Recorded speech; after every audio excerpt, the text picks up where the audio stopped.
Well, the season's over. Again. And not with a parade, but with a familiar silence. For the Toronto Maple Leafs, it's now been 23 years since a trip to the conference finals. And once again, a team loaded with talent couldn't get it done. So, what now? What does this team, this core, do from here? Mitch Marner is likely on his way out. The fan base is furious. And every player is feeling the pressure build year after year. Is it finally time to scrap it all? Or is there still something worth salvaging in Toronto? Let's start with the obvious, Mitch Marner. It's becoming increasingly clear that a breakup is coming, and the Marner era in Toronto is likely over.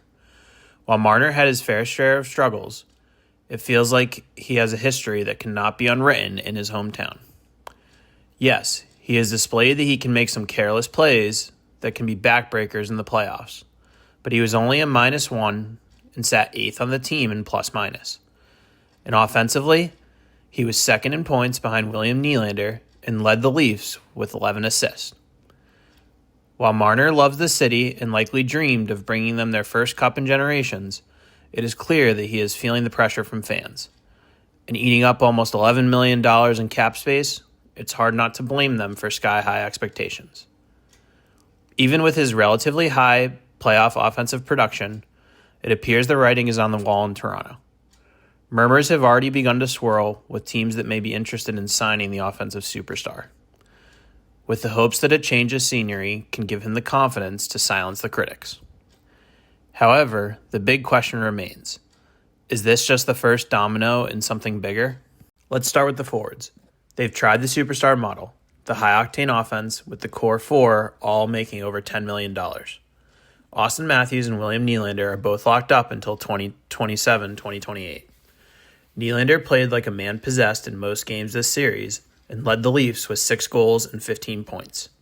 Matthews was third in points with 11, but showed that he took another step in his two-way game as one of only 3 Leafs players to play in all 13 games this postseason and post a non-negative plus-minus.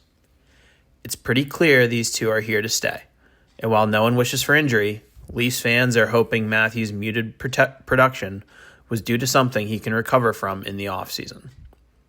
What about the rest of the crew? Max Domi is locked in through 2028 and eating up just under $4 million in cap space.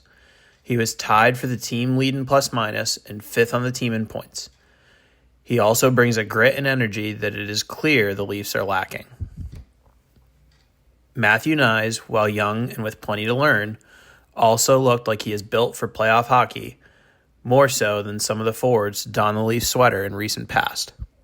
He brings the size and physicality needed to match the playoff intensity the Leafs will surely continue to face in future seasons. Then there's John Tavares. While a veteran presence, is the pressure from his hometown too much? He posted a team worst -6 for the playoffs and is becoming a UFA this summer. Maybe the Leafs choose to move on from Tavares and Marner, which would free up almost $22 million in cap space, not even accounting for the cap increase set for 2025-2026 season. Surely the Leafs could use this to build out more depth and move away from a top-heavy approach. If only there was a player hitting free agency with proven playoff experience that has offensive ability and puts fear into their opponents every time he hits the ice. Only time will tell, but the Leafs will likely have the cap space to really bolster their depth up front. Well, what about the Leafs D? This year's back end certainly wasn't falling into the same narrative of years past. They showed promise of a more physical, hard-to-play-against team than we are used to seeing. The Leafs were actually third in the playoffs in hits after round 2. Most of the D are locked in for the next few seasons, and the addition of Chris Tanev seemed to pay off in playoff time. He was one of the few Leafs with a positive plus-minus, and looks like he will be a strong contributor in future Eastern Conference battles. However, Brandon Carlo is a disappointment after coming over from Boston for a first-round pick, with 0 points in the worst plus-minus rating among the Leafs D. They have a lot of good defensemen, but not necessarily a great one. Speaking of, Morgan Rielly seems to be potentially regressing from what he once was, As the highest paid defenseman at $7.5 million, he isn't quite giving Toronto the star power that they need. With his no-move clause, this becomes a bit of a problem contract for the Leafs, even if they want to move on from him. Can they push him out? And if so, what's next? The free agency market has some solid veteran D. Maybe the Leafs chase experience. Or should they try to make a blockbuster trade for young talent? They need to try to land a true top defenseman to take that next step and have a better chance for a deep playoff run. Let's talk goaltending. Stolarz and Wall are signed through next season. And while goaltending woes have plagued Toronto in the past, this should not be the big area of concern for them in the near future. Stolarz was red hot before injury with a .219 goals against average and a .901 save percentage.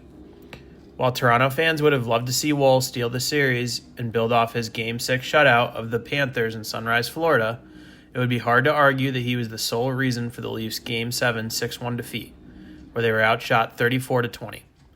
While the Leafs could make a move for a superstar goalie, we've seen that playoffs are a different beast, and sometimes even the best in the world can hit a rut at the worst time. It may be best for the Leafs to trust Stolarz can get healthy and devote more resources to building out the roster in front of him. What about the coach? The NHL has become a coaching carousel, with short leashes for coaches who fall short of expectations. However, is that the case with Craig Berube? Is the blame in his hands? If he cannot get the team to play with the intensity needed to succeed in playoffs, there probably is not a coach that can. He clearly was enraged at points this playoffs where there was no heart to be found on the ice, and struggles to stomach what he sees at some times. However, he has not had much time with this group. In his first year, he did make a difference, with both Paul Maurice and Brad Marchand, notorious Leafs killer, commenting on their team being tougher out than they had been before. While being labeled as harder to beat is a small step that is not nearly up to the Toronto expectations, it is an indicator that Berube is making a difference, and that with a few more tools, he very well could be the right man for the job. So, here we are. Another spring, another early exit, and another existential crisis in Leafs Nation. Marner's likely gone. Fans are irate. And the window, while not already closed, is definitely starting to narrow. Is it time for some spring cleaning? Or do you believe that there's still a path forward with this group? Let me know in the comments what you would do if you were running the Maple Leafs. And hey, maybe next year we won't be having the same conversation. But until then, it's still the same question. What do they do now? Hit that subscribe button for more NHL content as we head into conference finals.